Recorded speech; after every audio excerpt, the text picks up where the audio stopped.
Coaches, Rick Stewart of All Access Coaching. I'm really excited to bring you this free video, and make sure you hit the subscribe and like button down below. It gives us valuable data as far as what coaches want.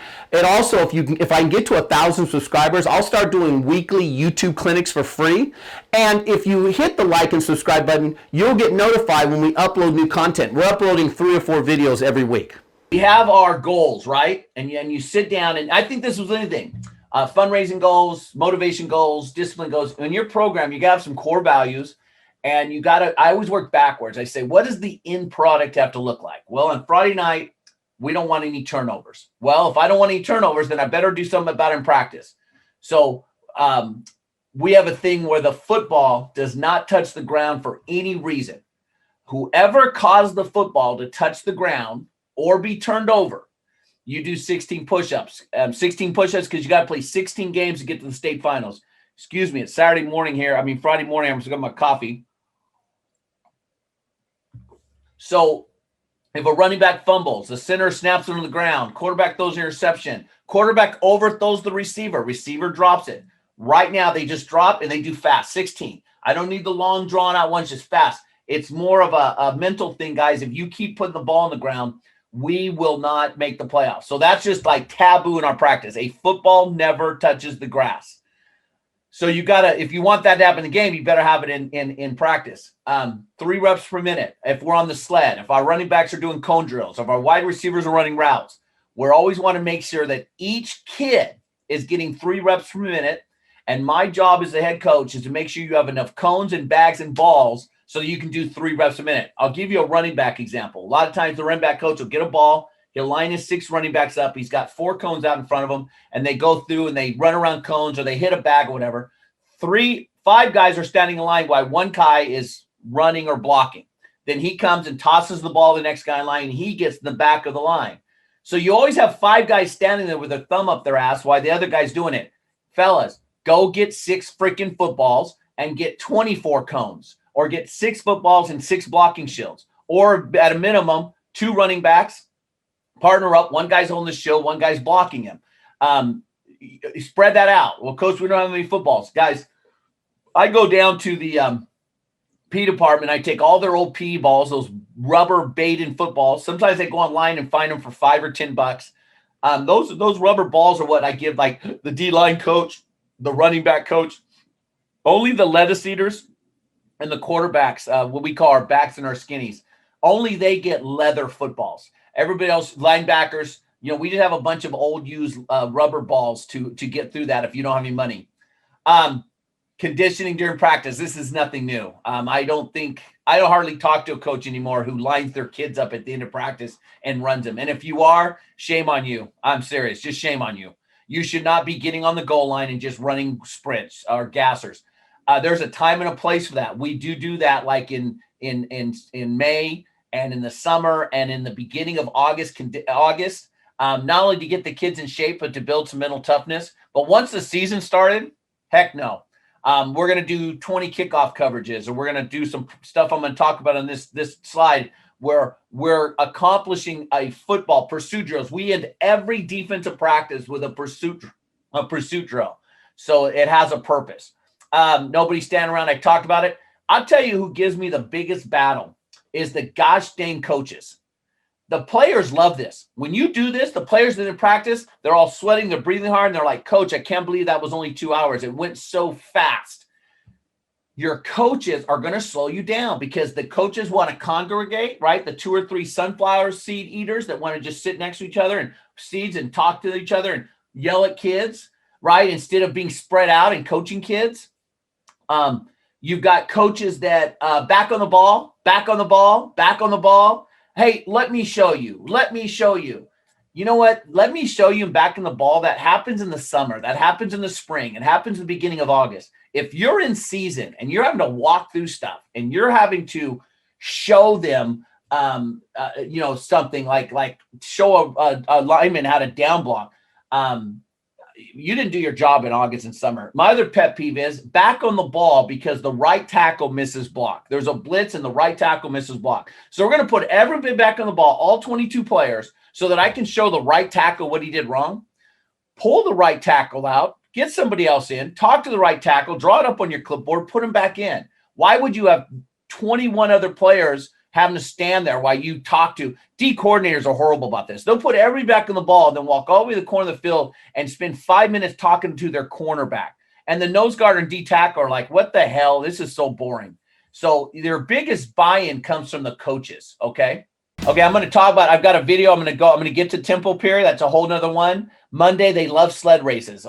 We have this really, really old sled that doesn't hardly weigh anything. And then we have our new sled.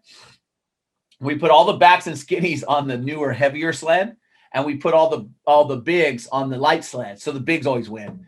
And we just push the sled. We start the goal line. We start going 400 yards.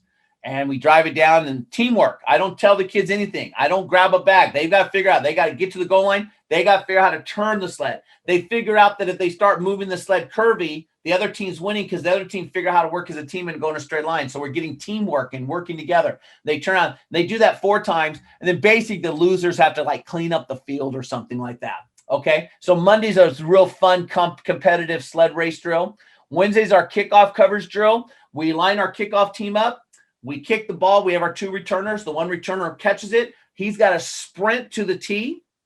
The coverage team has to keep their lanes. We have cones out. The coverage team goes down and does whatever your coverage is. If it's a corner kick or a squib kick, doesn't matter. They do their coverage you call. They get off the field as fast as they can, and they're jogging back up the sideline. We've already kicked the next ball to the next returner, and whoever the backups are, we may not have 10 backups. It might only be 4 guys on this side and 3 guys on this side. They sprint and keep their lanes, and then they peel off and jog up. And the starters better be back in positions. We've already got a ball in the tee because the return man sprinted the ball back up to tee, and then the sprint to return man had to sprint back because he's going to catch that 3rd kick. We just do that 20 times. We're getting our coverages in. We're going over our calls of where we're going to kick the ball, and that's how we end Wednesday night's practice with that. I'm going to end this talk with the odd even drill, and I've got video of that.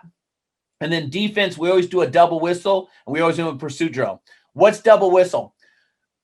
I'm the scout team running back. Boom, I get the ball, I'm running. The first guy comes to tackle me. Now, if it's full tempo, he tackles me. If it's stud tempo, he just wraps up. Sometimes we go air tempo where he's got to run by me and just eyes the sky, and he's just on air, and then he stops. But when that happens, the running back has stopped. Either I've been tackled, I've been wrapped up, or I stop. They have about 2 to 3 seconds where the other 10 players on the team better be there. They all sprint to that ball, and they all start chopping their feet. If they're all there before I blow the second whistle, we're good. And the mic backer goes, 11 helmets. And then the other 10 kids, 1 poor soul. And then they sprint back to their positions. If it's 7-on-7, it's just the 7 kids. If it's inside run, whoever it is, they know that everybody in that drill better sprint to that running back before I blow the second whistle. When do I blow the second whistle? There's no time. I see the guy, boom, we blow it. I immediately scaps my eyes. And if I see somebody jogging, I just blow the whistle. Chop it up, 16 push-ups. Johnny was jogging. If I snap my eyes and everybody's sprinting, then I just wait till they get there and I blow the whistle. Okay? So we got our conditioning built into our practices. Here's that one. Let's see if I get fool me drill playing. So they're trying to fool this kid. He got fooled. The ball was over here. This kid has to yell out who has the ball. There he goes. He looked at Boz. He didn't know who had the ball. I'm going to explain fool me drill right now. So this kid right now, he's got to yell out who has the ball.